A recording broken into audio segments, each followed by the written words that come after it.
Hey guys, Josh here with Mile High Distilling. Wanted to bring you a brand new Mr. Distiller video. We actually did one about 4 years ago, got 150,000 views on it. Figured it was time to maybe revamp it a little bit, bring you some new products. This is actually just as ugly of a shirt that Mike used the first time. Oh, bullshit. That's a great looking shirt. I've seen homeless people wear nicer clothes than this. So, classic, man. This is actually the same Mr. Distiller unit that Mike used 4 years ago. It's been to many a party. It's been lent out to friends and family. It's kind of dinged up because some of those parties do get a little bit wild, but it's still running strong.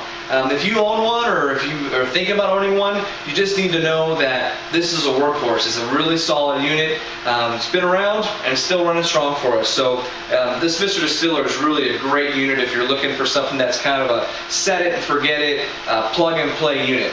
You'll love it. Just sits right on top of your countertop, and everybody who owns them really loves them. So today I'm going to talk to you about how to make basically a sugar wine. This is actually the same 2-gallon bucket that you would get with the Mr. Distiller unit if you ordered the Mr. Distiller unit with the starter kit. So what you would do is put 6 pounds of just regular sugar you'll get at any grocery store, nothing special about it, just plain white sugar. 6 pounds of sugar in the bottom of the bucket. Then you want to put hot water up to the 2-gallon mark in the bucket, which is right about this bottom lip here. Stir up all that sugar, make sure it all dissolves. You don't want any grains of sugar in the bottom of that bucket. It needs to be completely dissolved into that hot water. Once it's completely dissolved, check your temperature. Make sure it's between somewhere at the very bottom end, 80 degrees, at the top end, 95. Anything hotter than that, you're going to kill your yeast, and obviously you don't want to do that.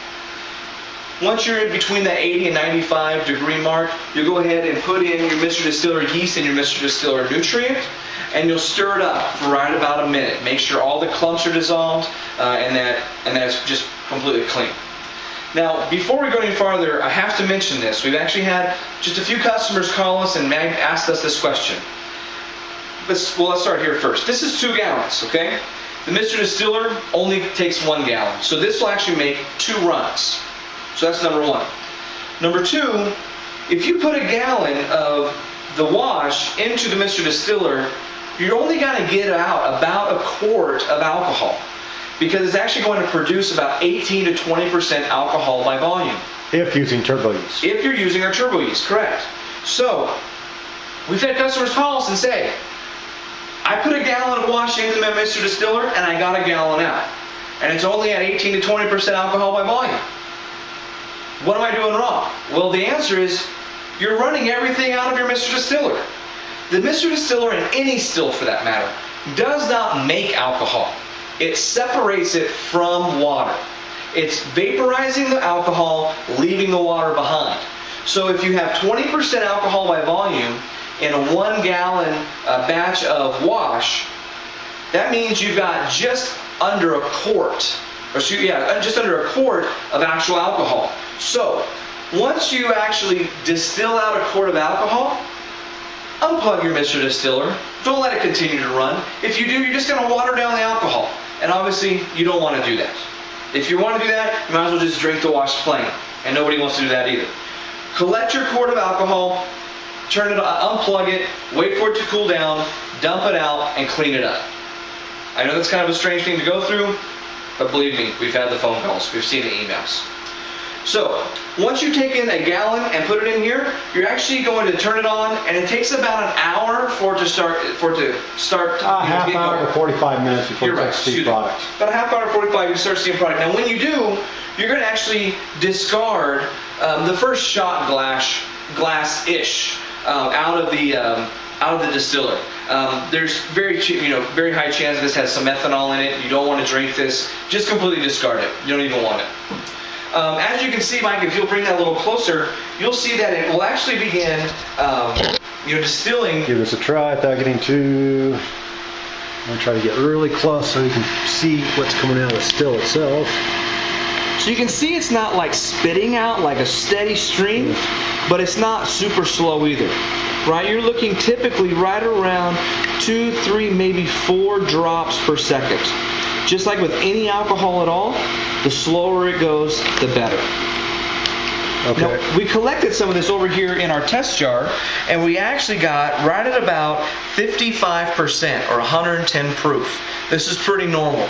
You can actually at this point take it and flavor it or bottle it or do whatever you want to do with it. But remember, distilling alcohol for personal consumption in the United States, completely illegal.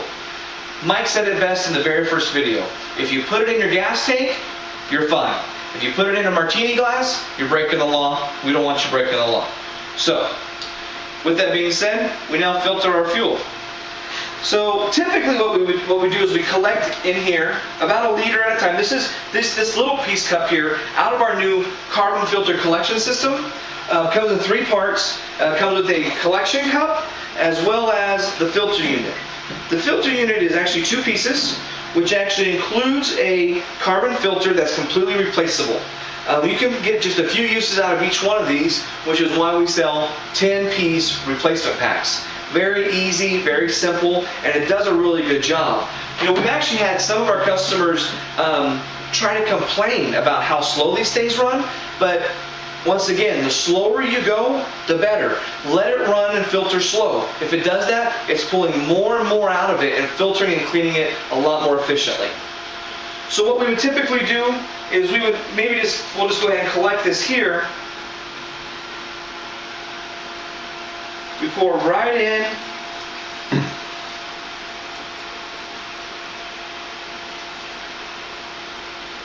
And after a little while, it'll actually soak into that carbon, begin to filter right out into the bottom chamber. There is a lid here, so if you're done and you just go ahead and put a cap on it just to keep all the nasties out, that's completely fine. After it's completely done there, you can go ahead and treat it like normal alcohol. Whether you want to age it, drink it straight, or put it in your gas tank, or maybe even flavor it. So any of those things at all. So first, once again, guys, really appreciate all that you've done, all the views that we've got on the last video. We want to see just as many on this one. If you have any questions, any concerns, any thoughts whatsoever, or any maybe even best practices that you maybe used the Mr. Distiller in the past, and you said, you know what, I've tried this and this works really well for me, please post it in the comments. We want to see those things. We don't know how to improve unless we hear from you. So we'd love to be able to do that. I want to say thank you so much for the continued business and the support. You guys have a great day.